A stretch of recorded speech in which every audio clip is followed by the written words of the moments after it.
Hello అండి, అందరికీ నమస్తే. నా పేరు doctor B Vidyasagar, ENT surgeon. Welcome back to my channel.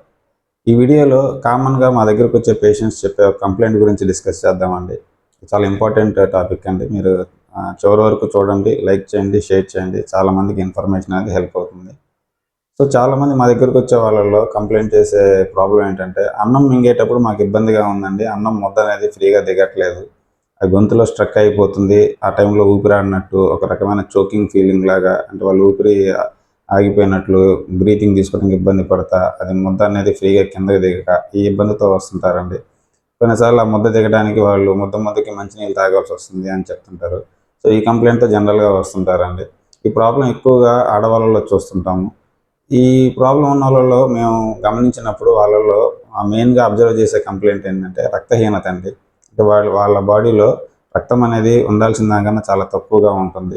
So anaemia problem వాళ్ళకి మన హీమోగ్లోబిన్ లెవెల్స్ చెక్ చేస్తే జనరల్గా అది 6-7 కన్నా తక్కువగా ఉంటుందండి.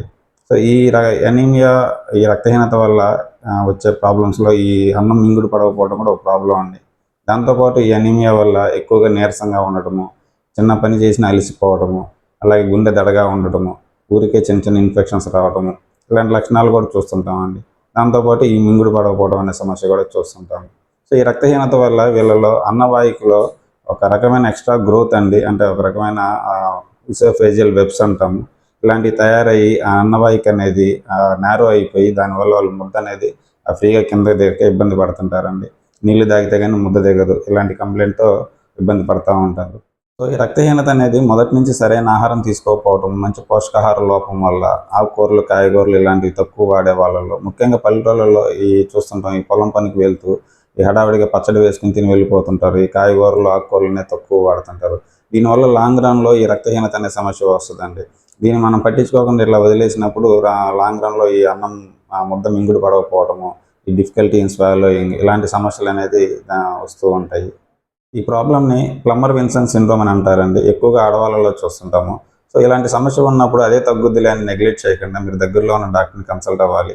వాళ్ళు మీ హీమోగ్లోబిన్ లెవెల్స్ అవి చెక్ చేసి అది మీకు రక్తహీనత ఉందా లేదనేది కన్ఫర్మ్ చేసి దాన్ని బట్టి ఐరన్ సప్లిమెంటేషన్ థెరపీ అండి, లైక్ ఐరన్ ట్యాబ్లెట్స్ కానీ, మరీ సివియర్గా ప్రాబ్లం ఉన్నప్పుడు ఐరన్ ఐవీ ఇంజెక్షన్స్ రూపంలో కూడా ఈ ట్రీట్మెంట్ అనేది తీసుకుంటే మీ ప్రాబ్లం 2 to 3 మంత్స్లో ఆటోమేటిక్గా తగ్గిపోతుంది.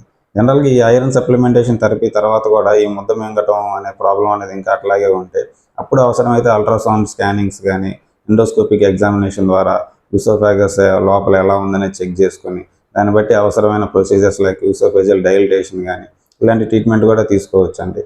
అలాగే కొంతమందిలో వెరీ రేర్ కేసెస్లో కొన్నిసార్లు యూసోఫేజియల్ క్యాన్సర్స్, అంటే కొన్ని రకాల క్యాన్సర్ కణితులు కూడా యూసోఫేగస్ లోపల వైపు ఏర్పడి ఆ దారి అనేది మూసుకుపోవడం, దానివల్ల ముద్ద మింగుడు పడకపోవడం, ఇలాంటి సమస్యలు కూడా చూస్తుంటామండి వెరీ రేర్ కేసెస్లో.